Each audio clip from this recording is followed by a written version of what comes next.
is going to be Carlos Canillo, Canilo. He is from the LA Field Division of the ATF. And then last up is going to be the mayor of Santa Clarita, Marsha McLean, MarshaMcLean. Everybody go with their mic checks? All right.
All right, good morning. Thank you for joining us today.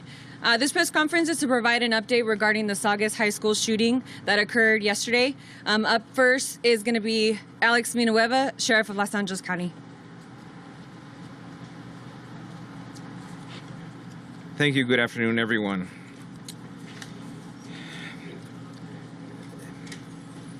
I want to provide you an update of the tragic events from yesterday, and first and foremost, I want to extend my condolences to the families and the victims all involved, and our thoughts and prayers go out to everyone. We've reached out to the families of the 6 victims, and 5 of them have do not want to release information to date. They're still trying to reach far-flung relatives, so we're holding off on that. However, the family of one of the deceased has provided that information, and we're sad to report that Gracie Mule Berger, a female, 15 years of age, was the one who succumbed yesterday at 9:23 in the morning from her injuries. And her parents, Cynthia and Brian, obviously devastated, and we're with them. And it's a tough day here in Santa Clarita. So we have, as we have more information on the other victims, we can release that, but to date, we're going to respect their privacy. We're not going to go there. The suspect condition still remains critical and hasn't changed, and for that, we'll hold off. This is a tough day when you think about it. I'm a father, I'm a grandfather. My grandchildren are the same age of the ones who were victim of this senseless act of violence. It still remains a mystery why. So I just want to encourage everyone, grab your kid, hold them a little tighter, and make sure they do the right things when they're in school. And if, God forbid, they haven't, in this type of circumstances, follow the directions. Run. If you can't run, hide. If you can't hide, then you do something. You fight back. And the kids in this school yesterday did all of the above. They did as they were trained. We had an active shooter drilled just in the last few weeks at the school, and we had evidence that the kids ran as they were told to run. Kids barricaded themselves, they sheltered in place, they covered the windows, propped the doors shut, and they did exactly as they were trained, and that definitely assisted. And then when the time came to provide aid to those who were injured, they took them in and they provided first aid while they were waiting for our first responders. So kudos to all of them for a job well done, and hopefully that's a job we never have to do again. Now I want to bring Captain Kent Wergener to provide us update on the status of the investigation, and we also have some updates from our special agent from the ATF, Special Agent Canino. Let's start with Captain Wagner. Antes de empezar eso, déjeme ofrecer información en español. El pésame lo extendemos a todas las víctimas, todas las familias de los fallecidos y los que quedaron heridos. Y reportamos que la niña de 15 años, Gracie Muehlberger, fue la que falleció ayer. Es estudiante de la escuela Saugus, escuela secundaria. Sus papás, Cynthia y Brian, obviamente están sufriendo la pérdida de su hija. Y estamos nosotros ofreciendo todo el apoyo que podamos. El sospechoso sigue en estado crítico en el hospital y no tengo nada de ofrecer en diferencia en eso.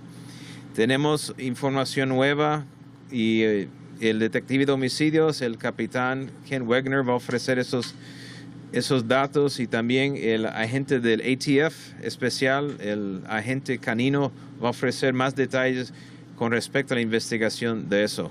Y para nosotros tenemos información que todos los niños en la escuela hicieron toda la capacitación que ya se había dado recientemente. Los que pudieron correr, huir del peligro, lo hicieron como fueron entrenados.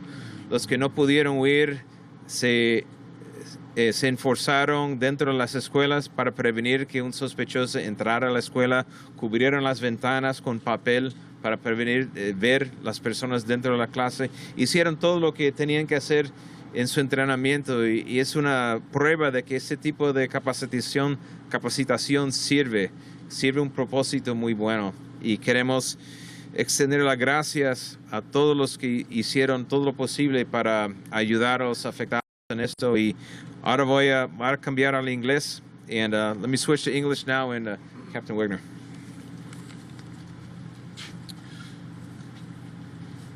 Good morning, Captain Kent Wegener from Sheriff's Homicide.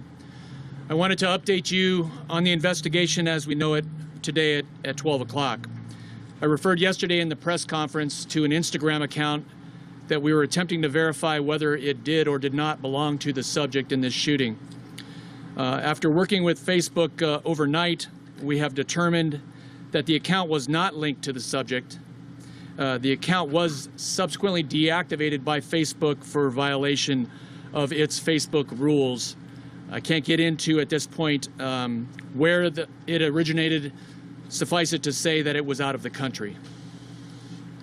We continue to work with Facebook to identify any further accounts that may belong to the suspect, and we have search warrants pending on that. To date, we have conducted over 40 interviews, and we have about 6 pending. At this point, after evaluating the information obtained from those interviews and from the various sources and the scenes of our investigation, no motive or rationale has yet been established for the subject's assault. Suffice it to say, we did not find any manifesto, any diary that spelled it out, any suicide note, or any writings which will clearly identify his motive behind this assault. We have conducted, as I said, over 40 interviews. However, I want to reiterate that if there are people out there, students or administrators, people that had information about this subject or the incident yesterday, please call Sheriff's Homicide at 323-890-5500 so that we can arrange an interview with you and we can learn what you know. The firearm used in this assault is currently at the Sheriff's Crime Lab. We will be collaborating with agents from the ATF to research and analyze that weapon as well as its origin.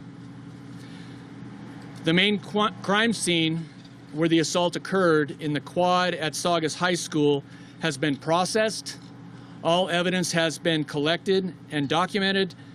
In fact, a 3D scan was performed this morning to document the entire crime scene, and it has just been cleaned by a cleaning company and released back to the school district so that it can be occupied.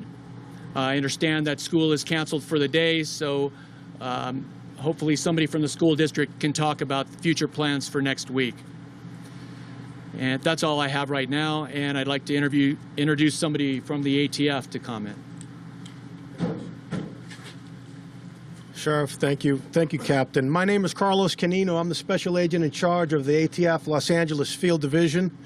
I just want to briefly discuss what ATF's role in these types of incidents are, what we did yesterday to assist our partners at the Sheriff's Office, and where we're at now.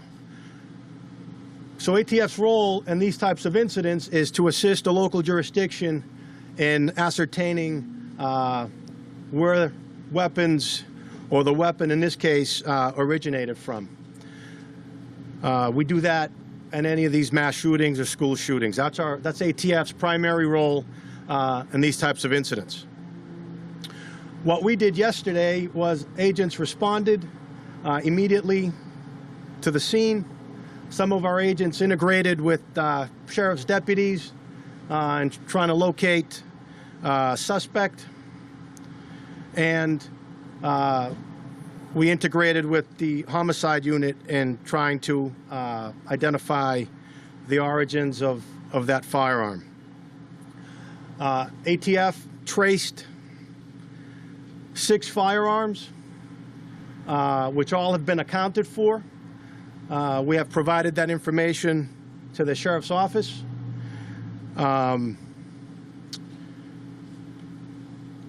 As we speak right now, ATF agents are at the Sheriff's Office Crime Lab working with Sheriff's personnel there and trying to identify the origins of this gun. Once that happens, obviously the Sheriff will brief you as to the origins of that firearm.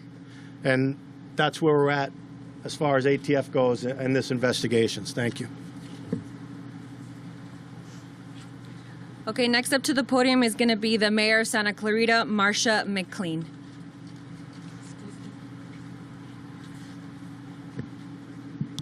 Hi, good afternoon. This morning, as we all woke up, we all felt that it is now a reality in our city as to what happened. I want to acknowledge the bravery of the students of Saugus High School who went through this and those that came to their aid. We are a very tight-knit, family-oriented community, and we are all family. And when something happens to one of us, we all feel it as well. This has had a very far-reaching occasion for our entire city. As I speak to our residents, we are all feeling what happened, and the entire community has been affected. I do have some information that I want to give to our community. To begin the healing process, we will be gathering as a community this Sunday night at Central Park at 7 p.m.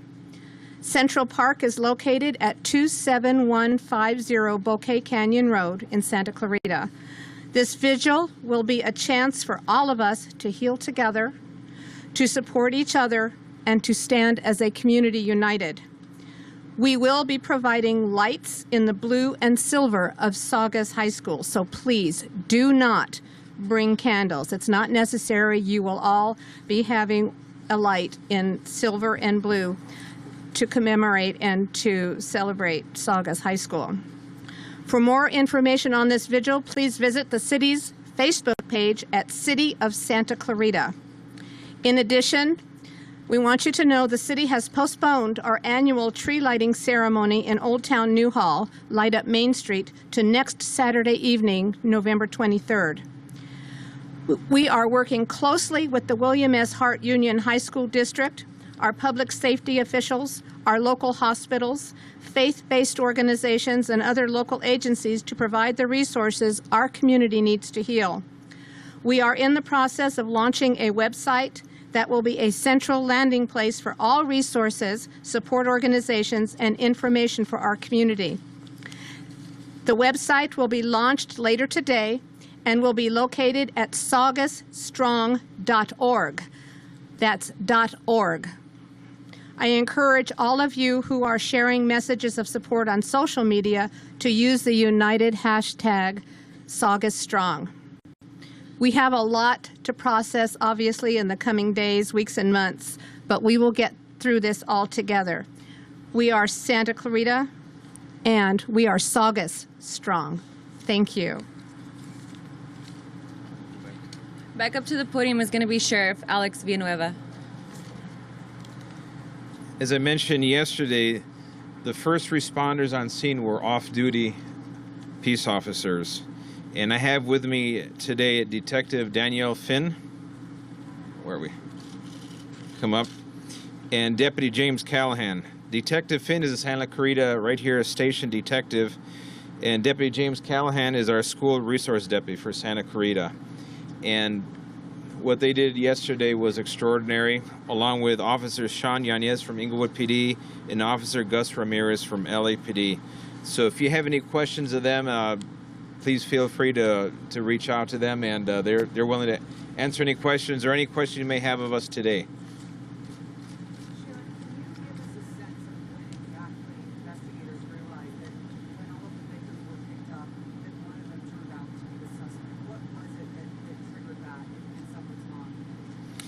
That was, I was getting information from the site, from the hospitals, and from the investigators on scene, because we had eyewitnesses at the shooting, and we also had the description and from the video. Once they reviewed the video, we matched the video with the individuals in the hospital, and then that's we were able to determine that was our suspect. And we wanted to, as soon as we wanted that information out, we got it out because we didn't want panic to continue spreading because we already had a suspect in custody. How quickly were investigators able to see that surveillance video to be able to put this all together? Within a half an hour. Sheriff Ritter told that the shooter shot his ex-girlfriend and her best friend, and that the boys were not specifically targeted. Can you confirm that? No, that is not accurate. As far as we know, that the actual targets were at random. There's no relationship that we can tell from the suspect and the victims. Was this a planned attack? Any evidence of how long he went in there? See. Was there any evidence that he's been planning this for a while, or it seems like a planned attack? Even a certain amount of bullets. What can you tell from that? We know it was a planned attack. It was deliberate. He knew how many rounds he had, for example. However, the details, we don't have that yet, or the motive, we don't have it yet. We're still going through all of the evidence that we've gathered from the multiple sources. Y en español, con las redes sociales, no hemos determinado una causa, un motivo para este ataque.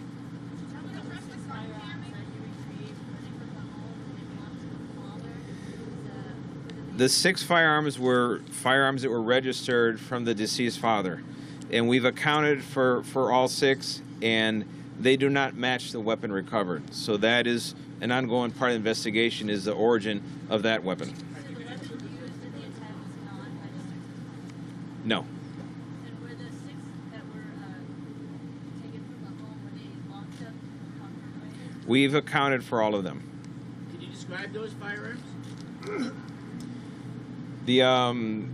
I'll leave that up to the investigators, and once we have all the information, we've done analysis of the firearm recovery, we'll be able to give all those details. Sheriff, Valencia High School is warning their students and parents that there are threats against that high school on Monday. Are you aware of that? We've, unfortunately, anytime there's an incident like this, there's copycat threats that are posted online, and we have an obligation to do a thorough assessment of every single threat available, and that is an ongoing process. So if one pops up here or there, it's not surprising, but we'll make sure that we do a thorough investigation, we vet the source, and if there's any actionable knowledge we can derive from that, then we will act on that.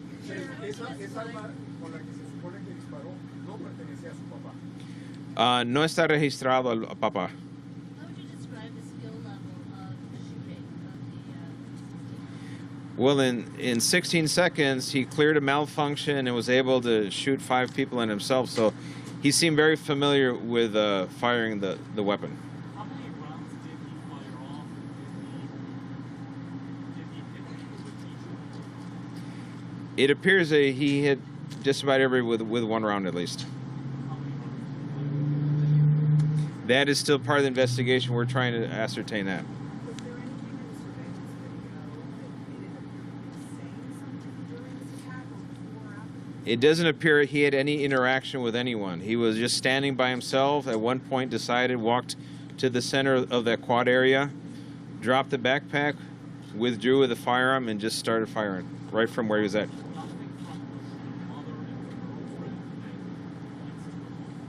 Nothing at this time.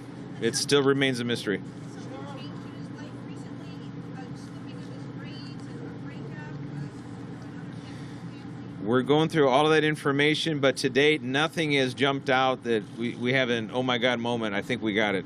Nothing yet. They might be wrapping How's that? up. That'll be part of the process, yes. Is he still here? Yes, you said in critical but grave condition. Is he expected to survive? He's in critical condition, Sounds good. and that's about all we know for now. Sheriff, does it appear the mother was aware her son had access to these firearms? And second, tell how the suspect got to school yesterday. The suspect was dropped off at school by his mother. And was she aware that he had access to guns, that he was bringing a handgun? Not to my knowledge. So she didn't think he had access to guns in the house? And not to my knowledge. Were the guns in the Were they house? hidden in the house, or how were they secured? There were several firearms recovered from the house. We've accounted for all of the firearms that were registered to the father. Beyond that, we're going to have to go through and finish the investigation to account for all of the firearms and match them up with the source and the relationship with the weapon that we recovered at the scene. He only had one weapon with him at the school. You had a total of 7 weapons, from 6 from the house and 1 from the backpack. There were several firearms recovered from the house. However, they are not of the ones that were registered to the father. How many weapons did he have? Who were they registered to? Some of these firearms were not registered at all. Is the suspect on life support? In critical condition, yes.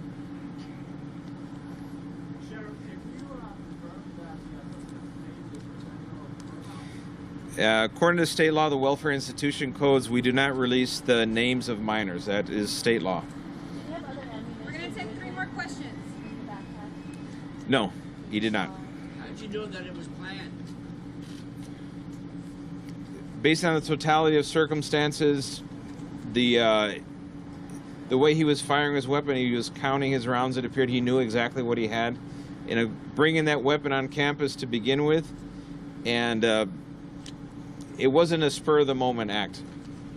Did anyone report him saying anything, Sheriff? Huh? Did anyone report him saying anything prior to firing? No, He said nothing. nothing. How many rounds were fired, Sheriff? Approximately 6 rounds. Sheriff, may we hear from the first responders? Yes. Yes. Come on. Questions? Can you just describe what it was like? Were you dropping off and how did this all go down for you? I was on my way to work. I was dropping off my girlfriend's son at school. And as I passed the school, I saw what I estimated to be several hundred students running off campus. I drove into the school circle, contacted one of the students, asked what was going on. He said there were gunshots on campus. I notified the sheriff's station, and then I started to enter campus, at which time I was joined by an off-duty Inglewood police officer. What did you see? What did you see? Can you describe it? There were no students. Most of the students, the vast majority of them already either exited campus or been safely secured in a building. As I came around the administration building into the quad area, I observed 3 of the victims laying on the ground. Did they say anything to you? Did the shooter say anything? No. I'm sorry, ma'am?